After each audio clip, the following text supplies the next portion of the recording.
This is our midfield alley dodge progression drill, and what this is going to do is set up several different drives for you that all start the same way from midfield, and then based on the defense and reading defensive pressure, you're going to take different types of shots as you get to the end.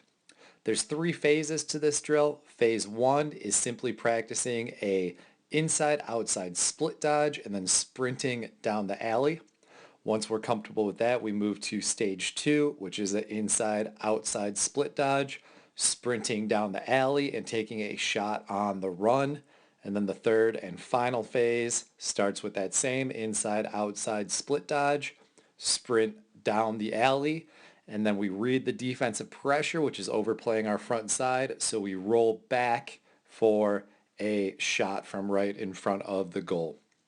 What you're going to need to execute this drill is a lacrosse goal and some sort of dodging apparatus. Here we are using the red dodging post right there to use as a midfield defender.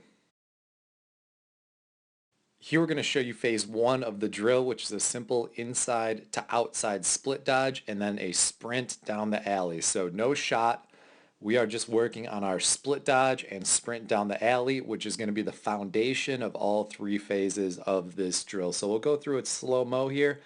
We want our defender to think that we are trying to get to the inside. So as we approach, eyes are to the inside, stick comes up, shoulders are even tilting a little bit towards the inside. We want our body language to make this defender think that we are going that way. That gets them to overplay the inside just a little bit, trying to force you down the alley, which is exactly what we want. So we plant, push off, work on our change of direction, and sprint full speed down the alley, racing to the goal line. You'll see in phase two, if we can get to that goal line just a half step faster than our defender, we're going to be able to get a good alley shot on the run. So here's a look at phase one. Run a few more times.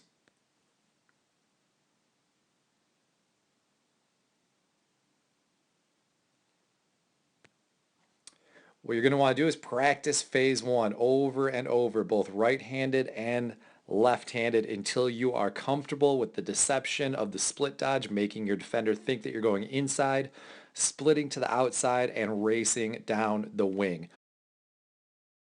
Once you get comfortable with that, we're going to add a shot to the end. So the dodge starts the same way for all three phases. Approaching the defender, stepping to the inside, get that defender to think you're trying to get to the inside, so he forces you to the outside, which is exactly what we want. Sprint down the wing, only now we are going into a shot on the run as we race down that midfield alley. Here's a look at two more examples of phase two.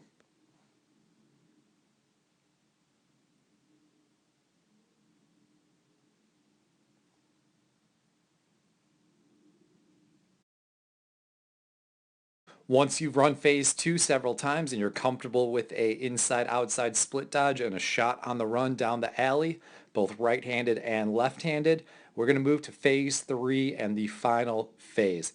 What's real important in phase three is to work on reading the defensive pressure. So if you have a partner that you could do this drill with and have them provide a little bit of defensive pressure for you, you can start working on reading that pressure and reacting and either taking a shot on the run down the wing of the alley or a rollback. So like the first and second parts of this drill, we are approaching with an inside outside split dodge, race down the alley, and at this point we have to start reading that defensive pressure. Is the defensive pressure at our back or is the defensive pressure on the front side? If we feel the defensive pressure at our back and we get a half step ahead of that defender racing down the alley, we are going to take that shot on the run.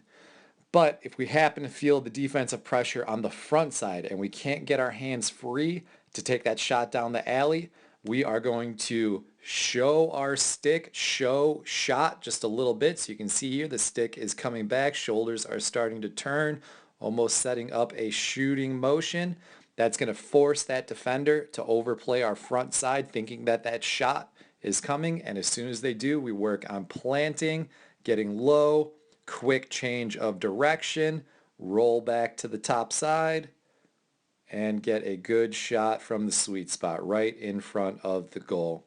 So here's a look at two more examples of reading that defensive pressure as we sprint down the alley, realizing that defensive pressure is too much on our front side, rolling back and getting a shot from in front of the goal.